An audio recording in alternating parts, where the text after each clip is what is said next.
Hi, I'm Old Norse Specialist Dr. Jackson Crawford, and I'm sorry to say that for most of this video, you're not going to be looking at the beautiful mountains behind me in northern Colorado. Instead, because I have a lot to show you on the screen that's not going to fit the mountains in, you're going to be looking at parts of the Codex Regius manuscript, the manuscript written down circa 1270 that is our source for the poems of the Poetic Edda, most of them. Specifically, you'll be looking at page 4R. Now, the pages are numbered by physical sheet of paper, that's 1, 2, 3, 4, and then recto and verso, that is the front and back of that physical sheet. So 4R is from the fourth sheet of paper, the front side of it, and that contains parts of Havamal. Now, Havamal is a poem that I have a special connection with. I've recently published my new edition and translation of Havamal called The Wanderer's Havamal. This contains the Old Norse text derived from the Codex Regius, together with my English translation on a facing page, and then commentary and other associated things to help you understand Havamal and its context. So people have asked what I do to go from the text that's on the page in the Codex Regius to what you see on the page in the Wanderer's Havamal. How do I decide what to print, what abbreviation to spell out or whatever? And that's what this is going to be about. So I'm sticking with the clearest page from that manuscript, and I'll be looking at several stanzas with you, stanzas 34 to 40. And I promise I will be back at the end to wish you all the best again from beautiful Colorado. So, what we're looking at here is stanzas 34 to 40 from Havamal, as they are presented in the only text of Havamal preserved from the Middle Ages, the Codex Regius manuscript, also the only, or one of the only sources for the other Eddic poems of the Norse gods and heroes.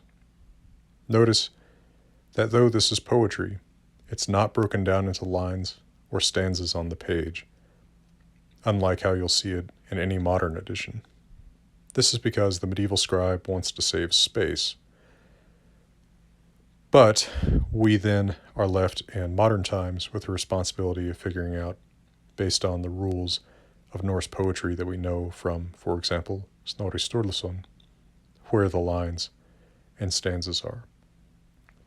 Now, because the Norse scribe wants to save space, consider that vellum, the material that the manuscript is written on, is calfskin, and so calves are having to be killed in order to write, and you don't want to be killing your calves willy-nilly. You've got to save space, you've got to be conservative, so there's going to be a lot of abbreviations. Nonetheless, the writing, which is called Carolingian Insular, that's the term for this particular font used in the mid-1200s in Iceland and Norway, and not really elsewhere, since it's a combination of Carolingian writing from the early medieval continent and insular writing from early medieval England and Ireland. I find this writing very clear, very pretty. Actually, in ninth grade, I ended up imitating it, and my own handwriting decades later is still kind of an outgrowth of this. But anyway, notice that some letters are written quite differently from how we would. Let's just start with the first word in stanza 34. That's Avwarf, up in the top right corner of your screen there. Notice the quote-unquote capital A, showing the beginning of a stanza, looks like a small a. There's less difference typically in medieval manuscripts between so-called uppercase and so-called lowercase letters. And lowercase is used very consistently, except in a couple instances that are going to vary from scribe to scribe. In the Codex Regius, mostly capitals are used as here to indicate the start of a stanza, or in the middle or end of a word, they typically indicate that the letter is to be doubled. So something like egg, which means the same thing in Old Norse and English, can be spelled E and then capital G to show that it's a double G. The F is a very characteristic insular or Carolingian insular F. Rather than having an ascender, a line that comes up above the minim of the letter, like in, say, H, it has a descender. So it can look a little bit like a P to an untrained eye, but you get pretty used to it after a while. It also often takes the form of basically a minim with a descender, like you see in this very first F in Afwarf, and then what looks like basically two dots. So it can end up looking like a colon if you don't know what you're looking for. Like a J and then a colon perhaps, but you get used to it.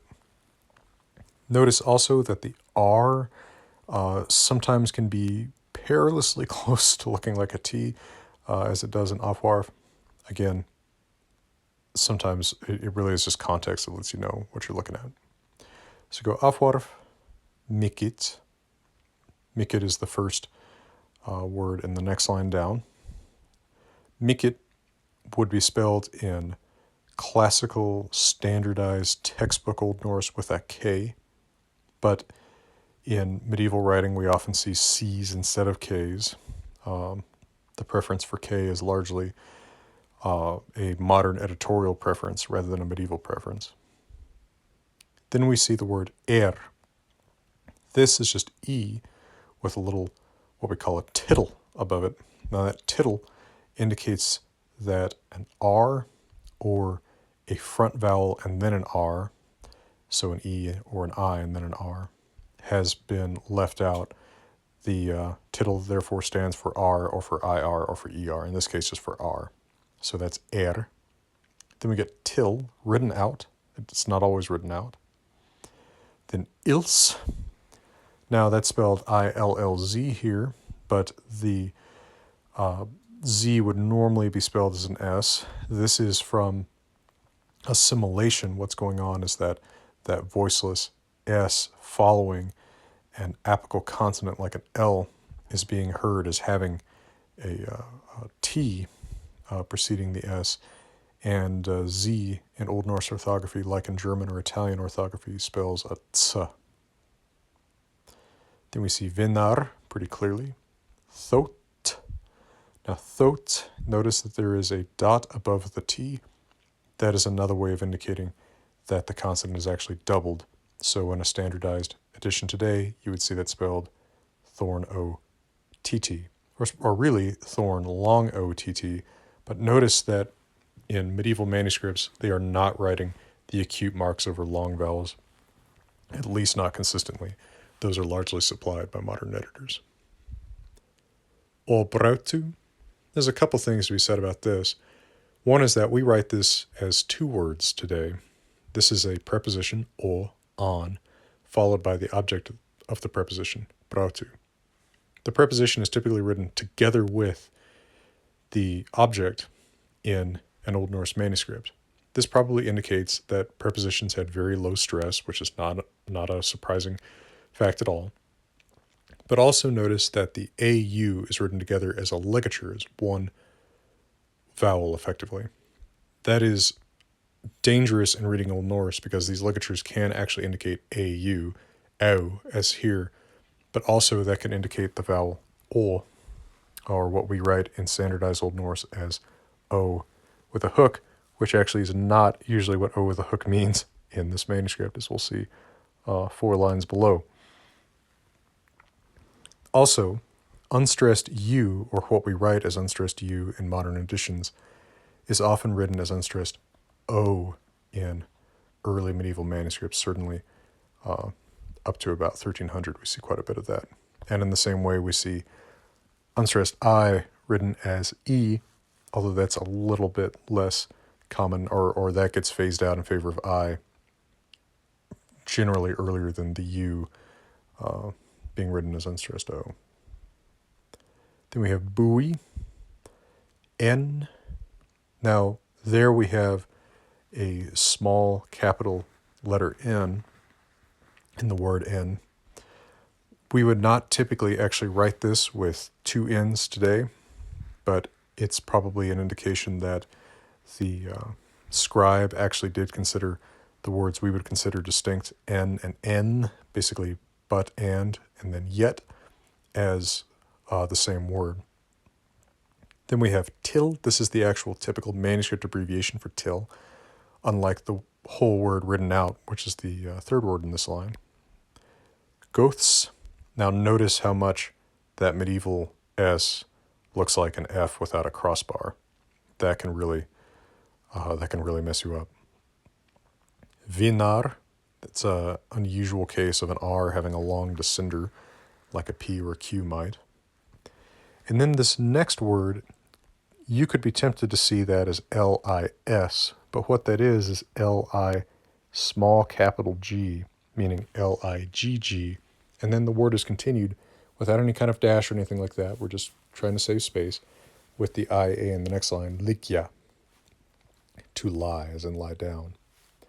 Now here also notice that medieval manuscripts do not really distinguish between V and U or between I and J, and the distinction is made by modern editors. Now here we have what we consider a compound word, but that's written as two distinct words. Gachen, vegir. There you've got that tittle above the G in vegir, indicating that R or IR or ER is left out. Thot, Han, that is the typical manuscript abbreviation for Han, he. Se, remember that's an S, not an F. Fir, and there you see what the actual F looks like, and of course that small capital R means double R. Farin. Now there you see both what looks like a capital R and a capital N, indicating those letters ought to be doubled. Probably the R is only doubled as a haplography. That means that the scribe is writing down something that is basically erroneously copied under the influence of a previous word. So we've got fir with the double R. The scribe has just written an F word with a double R, and so he absentmindedly writes another F word with a double R, even though the R is not double there. It's just farin with one R in classical standard Old Norse. Now we have the beginning of another stanza, marked with a capital. Ganga, skala. Now, that S with an L that has a hook on it, that means skull, and then the negative suffix a has been added to it, skala. Gester, vera. So notice there we have the V with a tittle above it, indicating that R, or in this case ER, has been left out, so that's vera, to be. Ui, E. Now here we have a preposition that is written as a separate word from its object, but it's also at a line boundary. Enum. Now that long macron-looking mark, the horizontal line above the O, enum, that indicates that an M or an N has been left out at the end of a word. In this case, it's M, enum. Stad, ljúfur, verður. Now here we have two tittles, one above the V, one above the thorn. The one above the V means the ER has been left out. The one above the thorn means that R has been left out. This will be written in an addition, such as in my Wanderer's Havamal, as verður. Leather. Notice there is a tittle above the thorn there too, so there's an R. Ev lengi sitter. Annars. Notice the double N indicated by a small capital N in annars. Fletjum.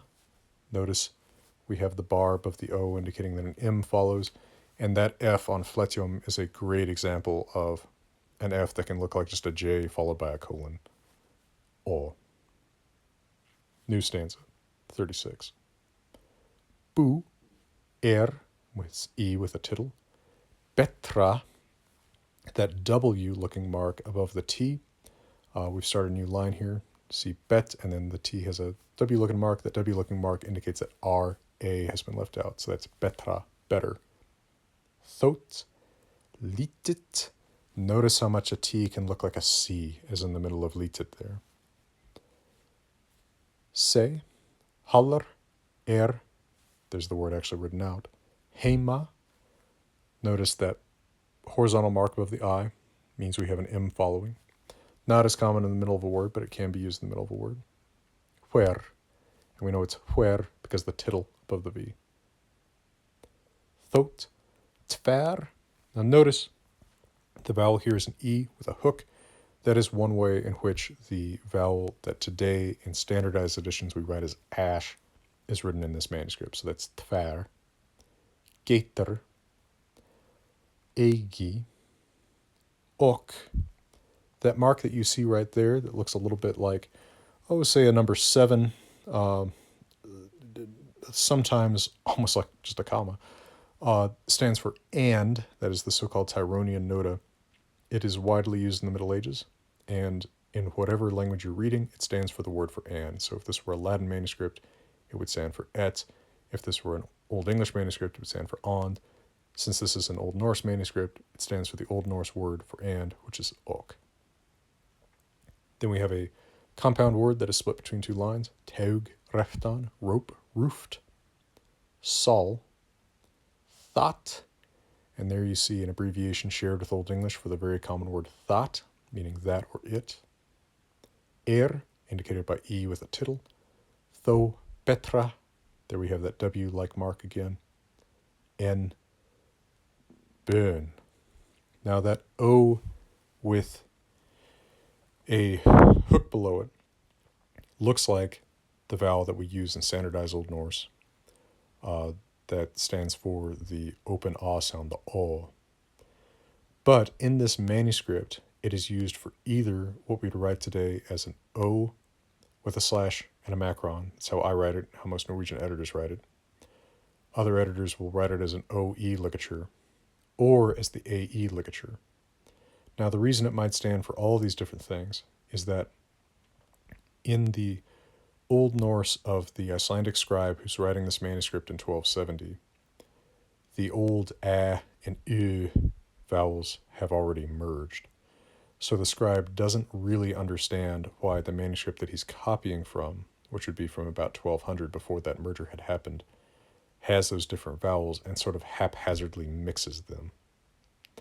But because they're haphazardly mixed rather than all consistently replaced by one symbol, we can infer that the underlying manuscript being copied from did have both, did distinguish these vowels, and thus was written in a time when the vowels were still distinguished. That would be before probably the 1240s or so in Old Norse.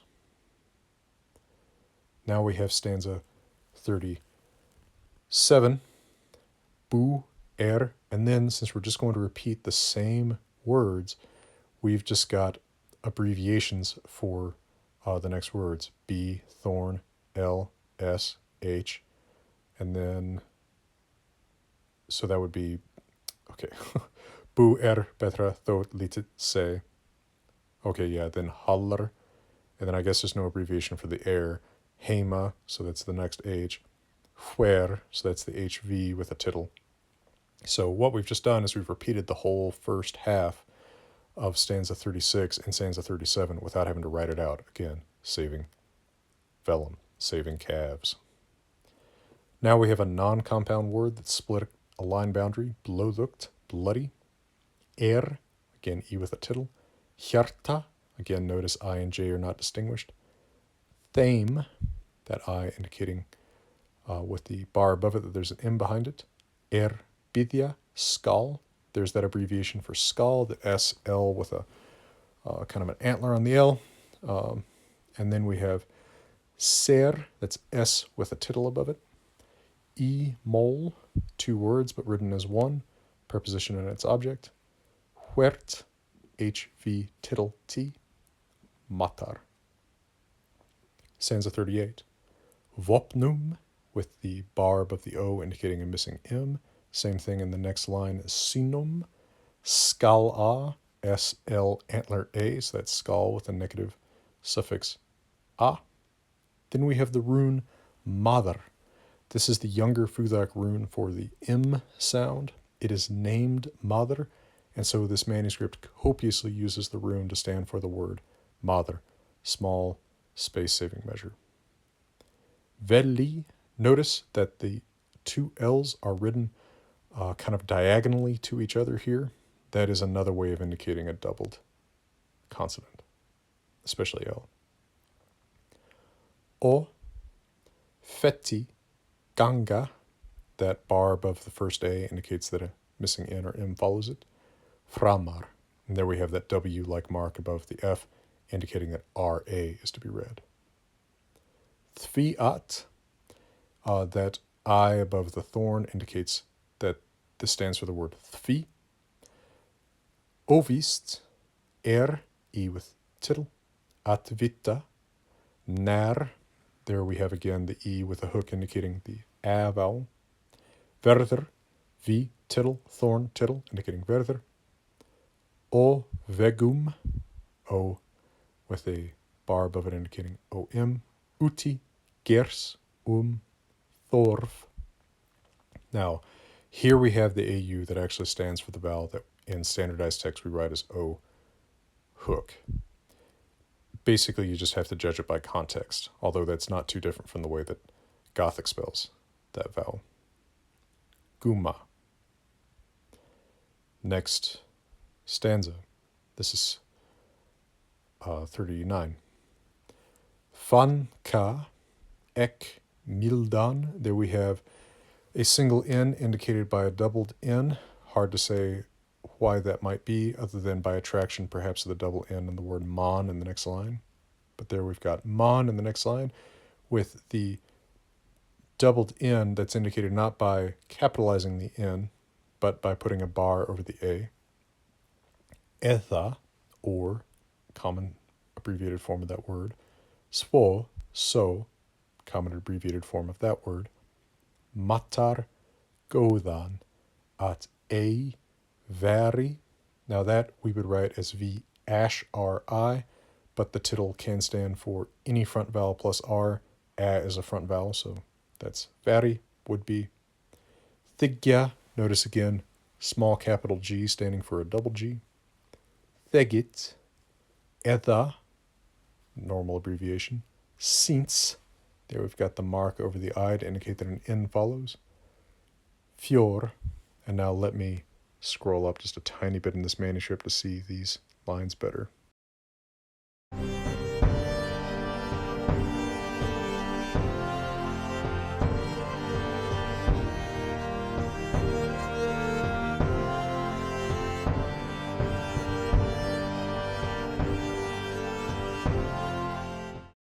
Now here's where we left off. I'll mark it in red. Now, this is actually a problem because this isn't a word. Swogi.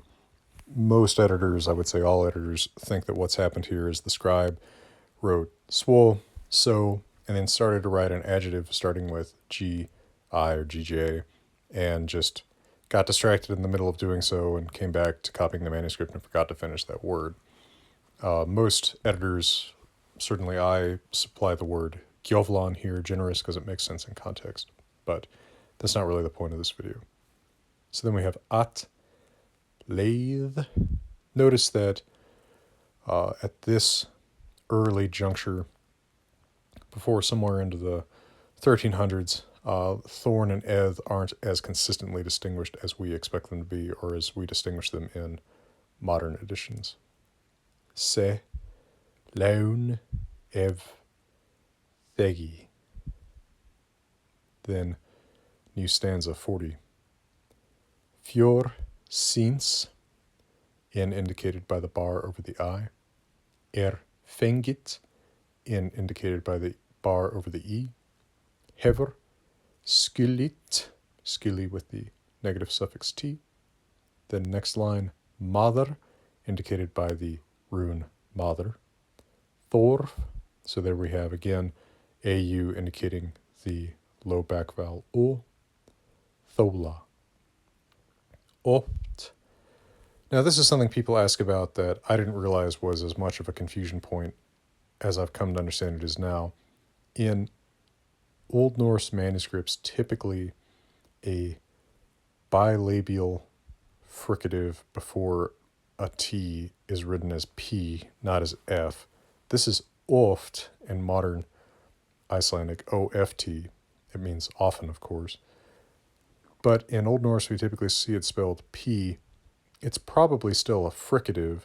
It probably isn't opt, but it's probably oft, bilabial. And they're just inconsistent about writing with a P or an F, but in Old Norse, more often a P. Sparir. This is a little hard to see. We're getting to a little bit harder to see part of the manuscript, but that's spar, S-P-A-R, with a tittle above the R, indicating that I-R is left out. Leithum, with the M indicated by the bar over the O. Thoughts. Now that is the word thought it or that, and then the word s, an archaic form of the word that has been abbreviated. This is actually the exact same contraction, if you will, as English that's, but the T, S together are written with a Z. Hevir, that's H-E-F with a tittle above the F. Ljúfum, notice that that I is written so close to the L that you could almost read that as Húfum. Hugat, Mart, and then our next line, Gengur, bar over the E indicates a missing in. Ver, that's a V with a tittle indicating the E, R is missing, and then R. En, Varir, that's a var with a tittle over the R, indicating that we need to read it as Varir. Now, what you've seen then is the process of reading Old Norse out of a manuscript with its various abbreviations and strange orthographies. Let's take a quick look at what, let's take this last stanza and take a quick look at what that looks like in the edited, polished version that you're going to see in the Wanderer's Hovamál. So first of all, notice that the stanza number is indicated. J and I are distinguished based on whether the sound forms a vowel or just a consonant. Abbreviations are spelled out, so the bar over the I becomes an actual N. Same with the bar over the E in Fengit. The text is broken into lines and stanzas based on our understanding of Old Norse. I write the rune Maður, standing for the word Maður as the rune, because I think that's an interesting practice. However, as far as I'm aware right now, I'm the only editor who's ever done that. Most people would just write that as the word Maður. In places where the Old Norse spelling is potentially confusing for the modern reader, I stick with, and every editor sticks with, are so-called classical or standardized Old Norse forms. So Thorf is not spelled Thorn, A-U-R-F, or perhaps Thorn, A-U ligature, R-F, but as Thorn, O, hook, R-F. Notice that the tittle is spelled out as I-R or E-R or R, so Sparir is spelled out S-B-A-R-I-R, Ver is spelled out V-E-R-R. Where we have unstressed letter O, I actually spell it as a U, again in conventional classical Old Norse, so Leithum, not Leithom, Ljúfum, not Ljúfum. Thoughts, I'm not going to spell thorn A-Z because nobody's going to be able to find that in an Old Norse dictionary. Instead, I spell it with the base word thought, and then the apostrophe to indicate there's a contraction of S, the word S, that is the archaic form of er. And in cases where, of course, there's some orthographic difference from today's writing, most editors, including myself, unless writing what's a so-called diplomatic edition, where you're trying to reproduce the manuscript exactly, don't duplicate the look of the medieval letters. So, obviously I'm going to write an S like a modern S, an F like a modern F, and not going to duplicate the small caps, but instead just spell them out as doubled consonants. Or in the case of something like N, where our standardized spelling today differs from the E-N-N spelling implied by the manuscript, I have to spell that as E-N, our standard classical form that you can find in an Old Norse dictionary, such as Cleesby Vigfusson. Well, I hope that was a useful or informative or interesting look at the text of the Codex Regius and how philologists such as myself go about editing it to present it to you on the page, remaining faithful to the original while also remaining useful to modern readers and students. For now, from beautiful Colorado, let me wish you all the very best.